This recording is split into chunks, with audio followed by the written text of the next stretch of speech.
TV ratings naman po tayo mga kaparokya ng dalawang bigating noontime show dito sa bansa, ang It's Showtime at Eat Bulaga. Pero bago natin pag-usapan or bago ko ipakita ang TV ratings na inilabas ng AGB Nutam Nielsen Philippines nitong May 17 araw po ng Biyernes, ay humihiling ako sa inyo na pakisubscribe ang aking YouTube channel, pakiclick ang bell notification icon para lagi kayong updated sa mga bagong video na ilalabas ko. Salamat! Sa mga kaparokya, nandito na po tayo sa ikalawang yugto ng ating online viewership ngayon pong araw ng Martes, May 21. At ipapakita ko po sa inyo ang TV ratings na inilabas ng AGB Nutam Nielsen Philippines para sa araw po ng Biyernes. So makikita po natin dito na ang It's Showtime po ay nakakuha ng 7.4%, samantalang ang Eat Bulaga ay 3.7%. So dito makikita po natin na 3.7 po ang iniangat na TV ratings ng It's Showtime sa katapat na noontime show na Eat Bulaga.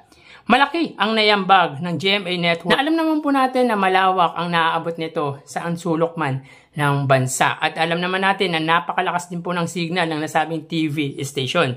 Sila po ay may 5.4%. Ang GTV na parang subsidiary ng GMA ay 0.9%.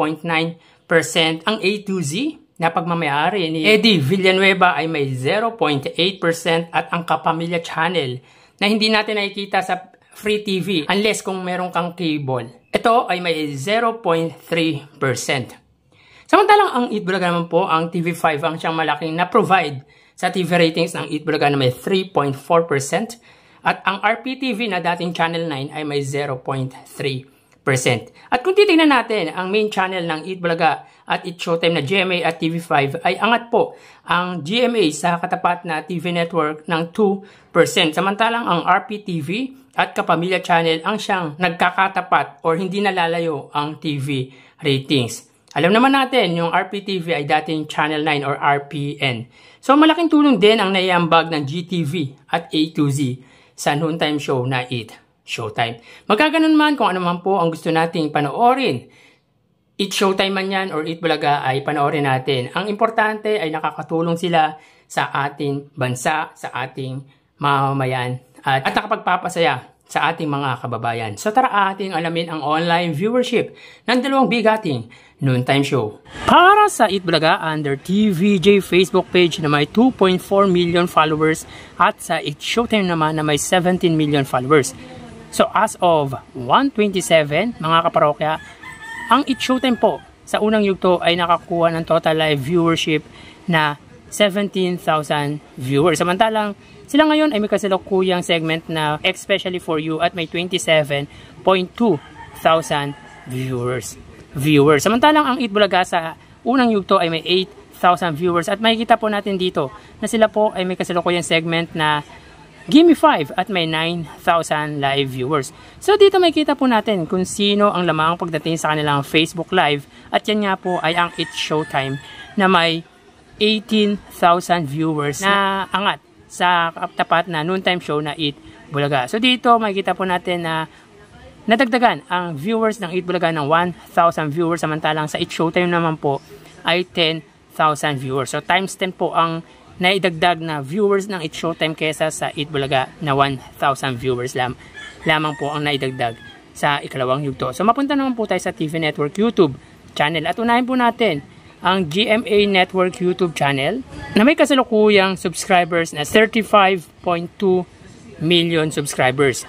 Sa Eat Bulaga naman po under TV5 Philippines na may kasalukuyang subscribers na 1.79 million subscribers. So, as of 1:29 PM, mga kaparokya sa unang yugto, ang GMA po ay nakakuha ng 14,000 viewers, samantalang ang Eat Bulaga naman po under TV5 ay 33,000 viewers.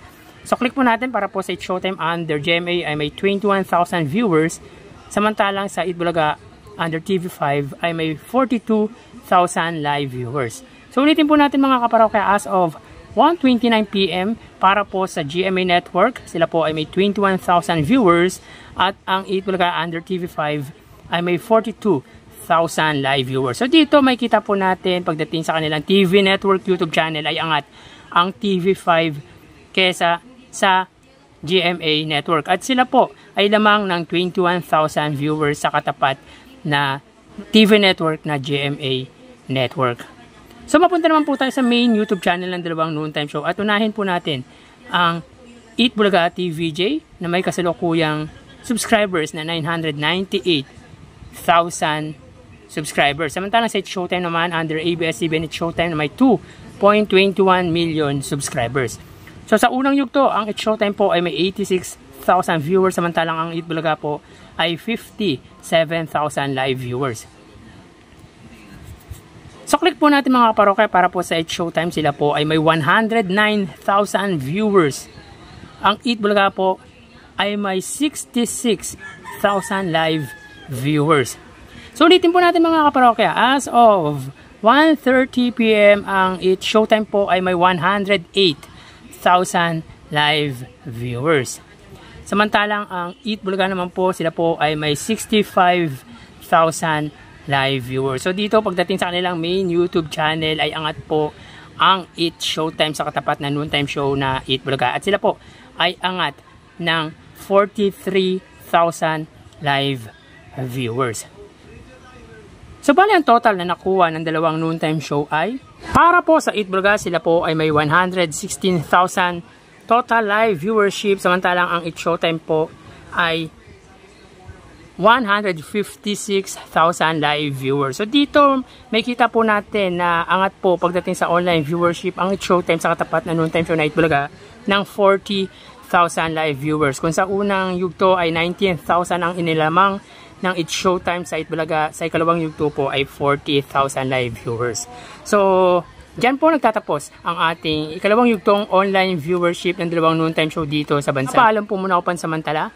Thank you and God bless.